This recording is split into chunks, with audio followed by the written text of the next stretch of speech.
Assalamualaikum warahmatullahi wabarakatuh. Perkenalkan, saya Suci Indah Lestari, peserta Latsar CPNS 2019, kelompok 2 angkatan 16 di Pemerintahan Kabupaten Rokan Hilir tahun anggaran 2022.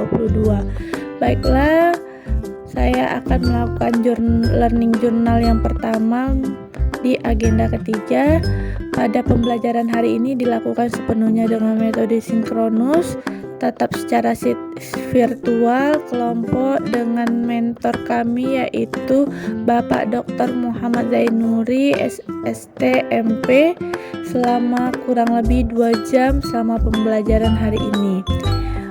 Bapak melakukan pembelajaran pada hari ini melalui perkenalan terlebih dahulu, dan Bapak mengajak kami untuk bermain game agar merefresh kami dikarenakan kami dari pagi sudah mengikuti Zoom. Sebelum memasuki materi, seperti kita ketahui bahwa pandemi COVID-19 telah mengatakan dunia sebuah masa revolusioner dengan berpindahnya sebagian kehidupan manusia menuju dunia tanpa batas, yakni dunia digital. Kita dipaksa untuk masuk mengikuti segala perkembangan serta perubahan yang ada di dunia digital, atau sering disebut dengan istilah mendadak digital. Berbagai berkah dan bencana di ruang digital silih berganti menghampiri seluruh profesi, tak terkecuali ASN sendiri. Era teknologi informasi saat ini itu sangat memberi kemudahan dalam melakukan segala hal. Banyak manfaat yang diperoleh, tapi juga dapat menimbulkan kerugian, bahkan sangat membahayakan bagi kehidupan bila tidak berhati-hati dalam penggunaannya. Nah, hendaknya penggunaan teknologi ini dibarengi dengan pengetahuan mengenai pembinaannya oleh semua masyarakat, khususnya ASN, agar pintar dalam berteknologi. Sesuai dengan arahan Presiden dalam upaya percepatan transformasi digital, pengembangan SDM merupakan salah satu fokus Presiden berdasarkan petunjuk khusus dari Presiden pada rapat terbatas perencanaan transformasi digital, bahwa transformasi digital di masa pandemi maupun pandemi yang akan datang akan mengubah secara struktural cara kerja, beraktivitas, berkonsumsi, belajar, bertransaksi yang sebelumnya luring dengan kontak fisik menjadi lebih banyak daring yang akan dihadapi oleh semua dengan lapisan masyarakat termasuk ASN. Etika media berdigital adalah kemampuan individu dalam menyadari, mencontohkan, menyesuaikan diri, merasionalkan, mempertimbangkan, dan mengembangkan tata kelola etika digital dalam kehidupan sehari-hari. Sekarang ini, karena zaman mengalami perubahan yang bermula dari konvensional menjadi sering kontemporer atau elektronik dan digital, maka ada etika yang harus disesuaikan tanpa menghilangkan nilai dasar. Ruang lingkup etika dalam dunia digital menyangkut pertimbangan perilaku yang dipenuhi dengan kesadaran dan tanggung jawab, integritas dan nilai kebajikan, baik itu dalam hal tata kelola, berinteraksi, berpartisipasi, berkolaborasi, dan bertransaksi elektronik maupun internet.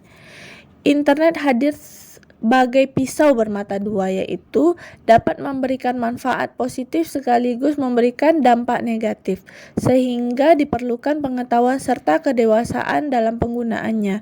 Demikian pula ragam informasi yang didapatkan juga semakin terbuka, baik konten positif maupun konten negatif, sehingga kita perlu mengetahui dan menerapkan etika berinternet, yaitu tata krama dalam menggunakan internet. Dalam beraktivitas berinternet terdapat etika dan etiket yang perlu diketahui oleh pengguna. Etika yaitu sebagai sistem nilai dan norma moral yang menjadi pegangan seseorang atau sekelompok dalam mengatur tingkah lakunya. Berbeda dengan etiket, yaitu didefinisikan sebagai tata cara individu berinteraksi dengan individu lainnya dalam bermasyarakat.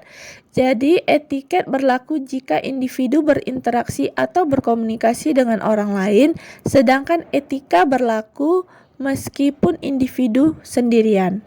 Menurut Glister, pada tahun 1997, literasi digital mengacu kepada kemampuan untuk memahami, mengevaluasi, dan mengintegrasi ke dalam berbagai format dalam bentuk digital. Titik berat dalam literasi digital adalah untuk mengevaluasi dan mengintervensi dan informasi yang ada.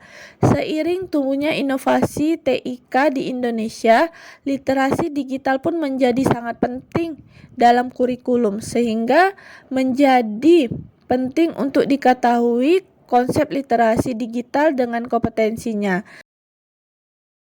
Terdapat 4 pilar dalam literasi digital. Yang pertama yaitu digital skills, yaitu kemampuan untuk mengetahui, memahami, dan menggunakan perangkat keras dan piranti lunak TIK, serta sistem informasi operasi digital dalam kehidupan sehari-hari.